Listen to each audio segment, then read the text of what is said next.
Kimwe n'ahandi mu gihugu mu karere ka Rwamagana abanyeshuri batangiye ibizamini bya leta bisoza icyiciro rusange ndetse n'icyiciro cya kabiri cy'amashuri yisumbuye bazamaramo icyumweru kirenga. Abatangiye ibizamini bo mu karere ka Rwamagana bavuga ko biteguye neza ku buryo bizeye ko bazabitsinda nta kabuza. Gusa bavuga ko ari bagenzi babo bashobora kuzahura n'ibibazo birimo n'uburwayi byababuza gukora ibizamini nk'abandi, bityo bagasaba ko biramutse bibabayeho abo bazafashwa kugira ngo ntibazacikirize ibizamini byabo. N'ibyo nize nuko bari kubaza kubona biri kugenda byegera byo nize cyane nyine, ariko ntabwo nyine bari kwegera mu ikayi cyane kubaza nyine, bari kujya kure y'ikayi, bari gusaba nyine kuba watekereza cyane wowe hano kuba wagenda ukabura ibintu byo mu ikayi. Usanga twiteguye neza kandi ikindi twizeye neza ko imyitegurire yacu hari ikintu izagaragaza ku munsi nyirizina naho amanota. Ishuri aho ari gukorera muri rumu afite abamufasha mu byo ari buze gukenera byose igihe examen yatangiye. Uburwayi busanzwe abantu bose barwara wamufashwa muvuzi rero agakomeza agakora ikizamini. Ikintu twasaba bamufasha nuko mu butabazi bw'ibanze yakorerwa hanatekerezwa ku kuntu atari buze kugorwa n'uburyo bwo gukora examen.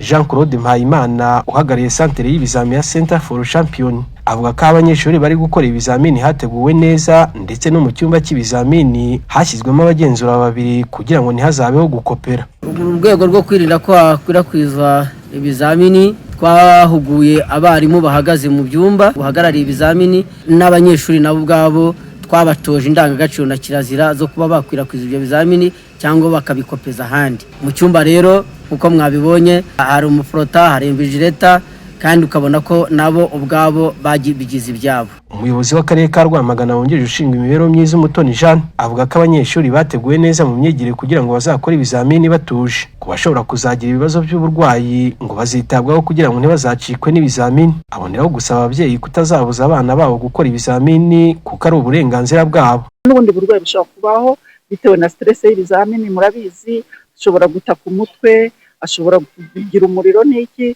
ibyo byose turabifite. Dufite ibigo nderabuzima muri buri murenge, dufite n'ahari ibirenze ikigo nderabuzima kimwe, ibikoresho by'ibanze turabitanga.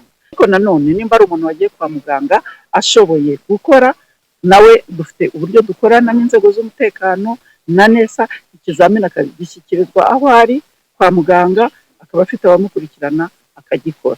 Ibizamini bya leta mu karere ka Rwamagana bizakorwa n'abanyeshuri 9,193 bazakorera muri centre 43, harimo 5,524 barangije icyiciro rusange, 1,469 barangije amasomo ya tekinike imyuga n'ubumenyingiro TVET, 433 barangije amasomo mbonezamirimo ibizwi nka professional education, ndetse n'abanyeshuri 1,767 barangije icyiciro cya kabiri cy'amashuri yisumbuye.